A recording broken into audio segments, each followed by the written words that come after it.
Assalamualaikum warahmatullahi wabarakatuh. Halo teman-teman, nama saya Franco Artonang. Kali ini kita bakal ngebahas tentang konsep ESCM, Electronic Supply Chain Management ya.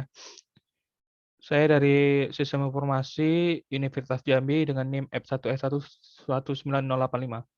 Oke, kita lanjut lagi.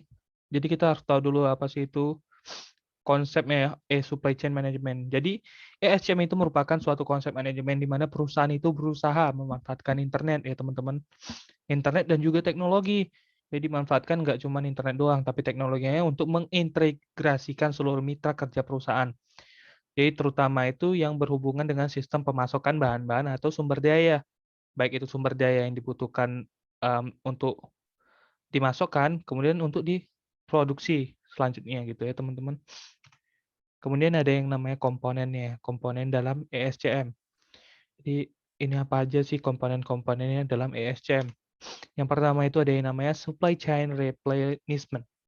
Jadi dia ini merupakan pemasok yang saling bekerja untuk menyediakan produk-produk atau bahan-bahan yang dibutuhkan oleh perusahaan untuk memenuhi target permintaannya. Jadi ini nih lebih ke aktivitas pemasok yang saling bekerja sama, teman-teman. Jadi dia saling supply, saling kerja sama. Sehingga nantinya target perusahaan itu terpenuhi ya, teman-teman. Oke. Kemudian ada yang namanya collaborative planning, yaitu perencanaan. Jadi dia perencanaan yang berkaitan dengan operasi, produksi, inventory. Nggak cuma itu, dia juga dengan distribusi sehingga keseluruhan perusahaan yang bekerja sama mengetahui objektivitas masing-masing sehingga untuk mencegah adanya konflik antara satu dan lain ya.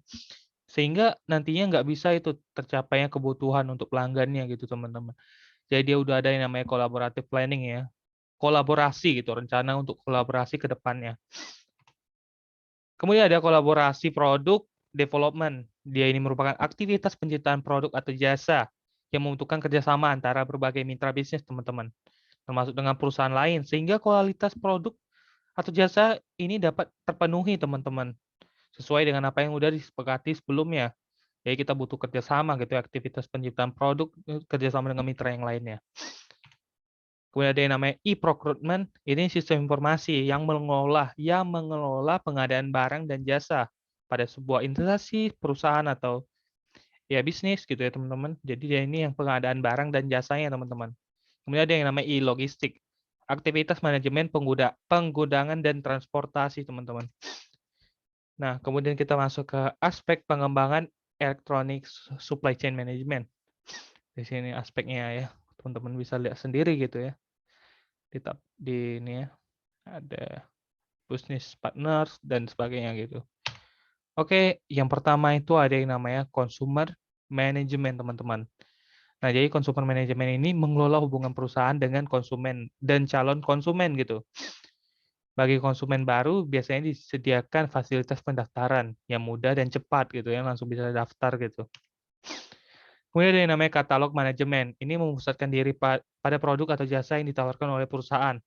Nah, nantinya calon konsumen atau pelanggan di namanya ini harus memiliki fasilitas untuk mengetahui produk-produk atau jasa yang ditawarkan oleh sebuah perusahaan. Jadi kayak ada harus itu ya, pelanggan ini harus mengetahui gitu, fasilitasnya harus memiliki juga katalognya untuk dilihat nanti katalog apa aja sih barang yang dijual gitu ya. Kemudian ada order management. Ini merupakan dokumentasi sebagai prasyarat terjadinya interaksi yang sah secara hukum. Jadi misalnya kayak kerjasama itu kan harus ada yang namanya bukti gitu ya, bukti dokumentasi gitu. Jadi nggak hanya dari mulut gitu, nanti ada dokumentasinya, ada buktinya, di atas tinta hitam kah atau apa, nggak tahu kita ya. Nah, itu jadi ada dokumentasinya, bebas itu sesuai prasyaratnya sebelum terjadi transaksi gitu ya. Kemudian ada yang namanya delivery management. Ini pengiriman produk yang dibeli ke pihak konsumen gitu ya. Jadi dia delivery-nya, pengantarannya nanti gimana gitu. Jadi itu ya teman-teman. Kemudian ada yang namanya inventory management. Ini pengelolaan inventory, yaitu kapan kita harus mengambil produk gitu kan. Dan berapa banyak sih produk yang harus diambil, dengan ada hal-hal yang harus kita perhatikan seperti lead time, biaya gudang, opportunity loss dan sebagainya, teman-teman. Nah, kemudian kenapa sih harus kita manfaati ESCM gitu ya?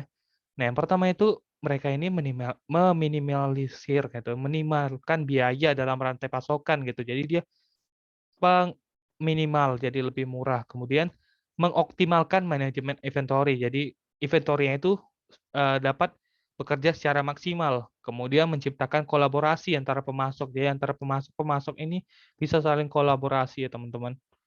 Oke, ini sumber-sumber dari PPT yang saya buat ini. Terima kasih atas perhatian teman-teman. Jadi jika teman-teman ada yang ingin bertanya gitu, ingin bertanya bisa langsung tanyakan di kolom komentar. Thank you teman-teman. Wassalamualaikum warahmatullahi wabarakatuh.